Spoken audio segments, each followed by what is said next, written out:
College आणि क्लासेसवर लक्ष देण्याची सध्या गरज, कारण कॉलेजची फी 20,000 आणि क्लासेसची फी 1,40,000. राज ठाकरेंचा खासगी क्लासेसच्या फीवरून सरकारला सवाल. सरसंघचालक मोहन भागवत यांनी विद्यार्थ्यांशी संवाद साधला, त्यावरही राज ठाकरेंनी भाष्य केलं. भागवतांनी विद्यार्थ्यांसोबत संवाद साधला, पण त्याला उशीर झाल्याचं राज ठाकरेंचं मत. दिलीप गावित आले होते, मात्र त्यांना कुणी बोलावलं हे मला माहीत नाही. ते भेटीसाठी आले याची माहितीही आपल्याला कुणी दिली नाही. दिलीप गावित यांना भेट दिली नसल्याच्या टीकेला राज ठाकरेंचं उत्तर. नाशिक सुंदर करून दिलं होतं, सध्याच्या सत्ताधाऱ्यांनी वाट लावली. नाशिकमधील विकास कामं रखडली, झाडं तोडली जात आहेत, तरीही भाजपला निवडून दिलं जात असल्यानं राज ठाकरेंनी खंत व्यक्त केली. शिवसेनेच्या 7 खासदारांसोबत पंतप्रधानांचा स्वतंत्र संवाद. मतदारसंघातील कामं मार्गी लावण्यासाठी सत्तेचा उपयोग करा, मोदींचा कानमंत्र. ओमराजेंच्या योगाभ्यासाची आस्थेनं विचारपूसही केली. केंद्रीय गृहमंत्री अमित शहा आजपासून 2 दिवसांच्या मुंबई दौऱ्यावर. National urban cooperative finance and development कॉर्पोरेशनच्या कार्यालयाचं शहांच्या हस्ते उद्घाटन होणार. तर अमित शहा उद्या मुंबईमध्ये 2 कार्यक्रमांना हजेरी लावणार. भाजपचे नेते विजय चौधरी यांना स्थानिक गुन्हे अन्वेषण शाखेकडून अटक. डॉक्टर हिना गावित यांच्याबाबतच्या कथित आक्षेपार्ह ऑडिओ क्लिप प्रकरणात कारवाई. हिना गावितांनी नंदुरबारमध्ये अॅट्रॉसिटी आणि विनयभंगाचा गुन्हा दाखल केला होता. दुपारी विजय चौधरींना कोर्टात हजर करणार.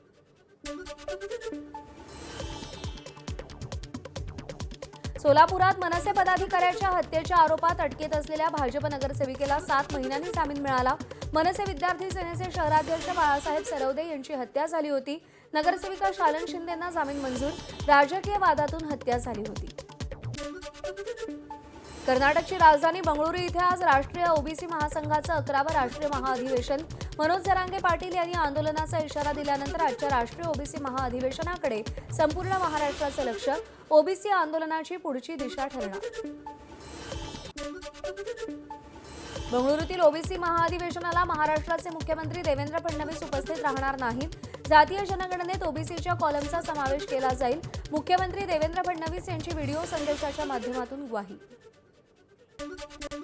मराठा आंदोलक मनोज जरांगे आजपासून पश्चिम महाराष्ट्र दौऱ्याला सुरुवात करणार. आज दुपारी 12 वाजता अंतरवाली सराटीमधून जरांगे या दौऱ्यासाठी रवाना होणार. येत्या 29 ऑगस्ट रोजी मनोज जरांगे यांनी शेवटचं आणि निर्णायक आंदोलन करण्याची हाक दिली आहे.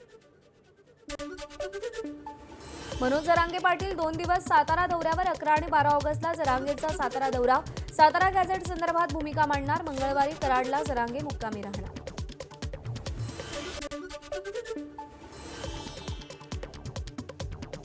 मराठवाड्यात कुणबी जात वैधता प्रमाणपत्रासंदर्भात जे आकडे पुढे आले ती वस्तुस्थिती. मनोज जरांगेंच्या दाव्यात काही तथ्य नाही.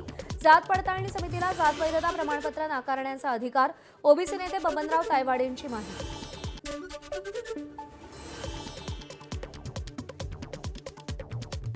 सोलापूर जिल्हा परिषदेतील सभागृहाचं नाव बदलण्याला शरद पवारांच्या राष्ट्रवादी आणि संभाजी ब्रिगेडचा विरोध. सभागृहाचं नाव बदलल्यास नव्या नावाला काळं फासण्याचा राष्ट्रवादी शरद पवार गटाचा इशारा. जिल्हा परिषदेच्या शिवरत्न सभागृहाचं नाव बदलून अटल बिहारी वाजपेयी हे नाव करण्यात येणार आहे. भोंदू अशोक खरातसह पतसंस्थेच्या व्यवस्थापकाला आज पुन्हा राहता कोर्टात हजर करणार. तपासात समता पतसंस्थेत एकाच दिवशी 43 व्यक्तींच्या नावावर तब्बल 86 खाती उघडण्यात आल्याचं समोर. वर्धा जिल्ह्यामध्ये पीआयटी एनडीपीएस अंतर्गत आरोपीवर स्थानबद्धतेची कारवाई. हिंगणघाट येथील राकेश उर्फ भुर्या सिद्धार्थ जनबंधू याच्यावर कारवाई. पोलिसांनी सादर केलेल्या प्रस्तावानंतर प्रधान सचिवांचे आदेश. नागपुरात ऑनलाईन डिलिव्हरीच्या स्पर्धेतून 2 डिलिव्हरी बॉयनं आपल्या सहकार्यावर चाकू हल्ला केला. या प्रकरणी हत्येच्या प्रयत्नाचा गुन्हा दाखल. दोन्ही आरोपींना पोलिसांनी अटक केली. अमीन पठाण असं जखमी सना.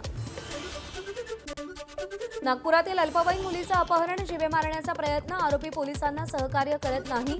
अटक होऊन 2 दिवस लोटले तरीही आरोपी मोबाईलचा पासवर्ड पोलिसांना द्यायला तयार नाही. जालन्यामध्ये जुन्या वादातून 25 वर्षीय तरुणाची धारधार शस्त्रानं वार करून हत्या.